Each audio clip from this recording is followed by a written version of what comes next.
আসসালামু আলাইকুম ভিউয়ার্স।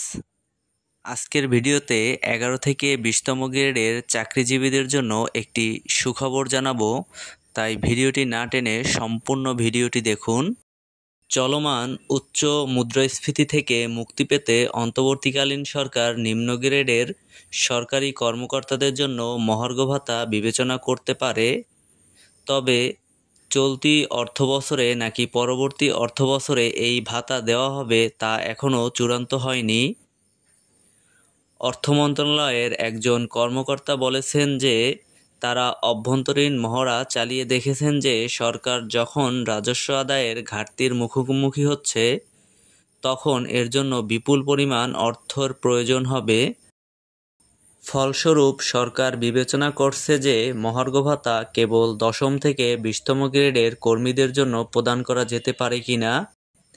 এই বিষয়ে অর্থ উপদেষ্টা সালেহউদ্দিন আহমেদ সোমবার ডেইলি স্টারকে বলেন যে তিনি এই মুহূর্তে কিছু বলবেন না। আমি জনপ্রিয় কিছু করব না, আমার জনপ্রিয় হতে কোনো ইচ্ছাও নেই, আর কাউকে খুশি করতেও চাই না। আমি বিষয়টি খতিয়ে দেখছি, এই মুহূর্তে আমি এটাই বলতে পারি। তিনি আরও বলেন, অর্থ উপদেষ্টা উল্লেখ করেছেন যে বিভিন্ন গ্রেডের কর্মচারী আছেন যারা কম বেতন পান।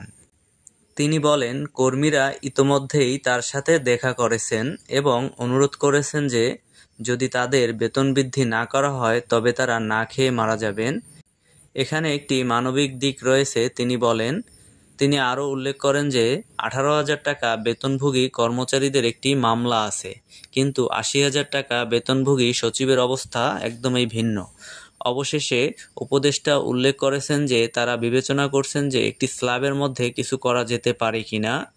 এই মাসের শুরুতে জনপ্রশাসন মন্ত্রণালয়ের সিনিয়র সচিব মোখলেছুর রহমান বলেছিলেন যে সরকার কর্মচারীদের জন্য একটি মহার্ঘ ভাতা 30 জুনের আগে ঘোষণা হবে।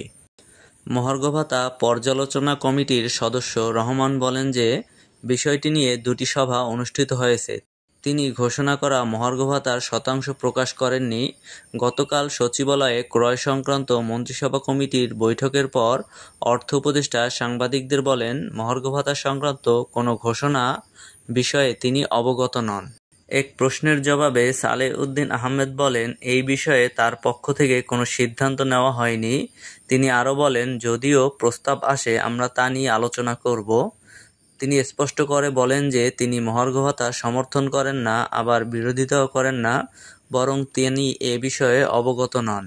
রেলকর্মীদের দাবি সম্পর্কে তিনি বলেন, কিছু যৌক্তিক দাবি পূরণ হয়েছে, বিভিন্ন ক্ষেত্রে দাবি আসতে থাকে। যদিও সব দাবি পূরণ করা সম্ভব নয়, আমরা যৌক্তিক দাবিগুলো সমাধানের চেষ্টা করব। তো ভিউয়ার্স, এই ছিল আজকের ভিডিওতে। ধন্যবাদ সবাইকে।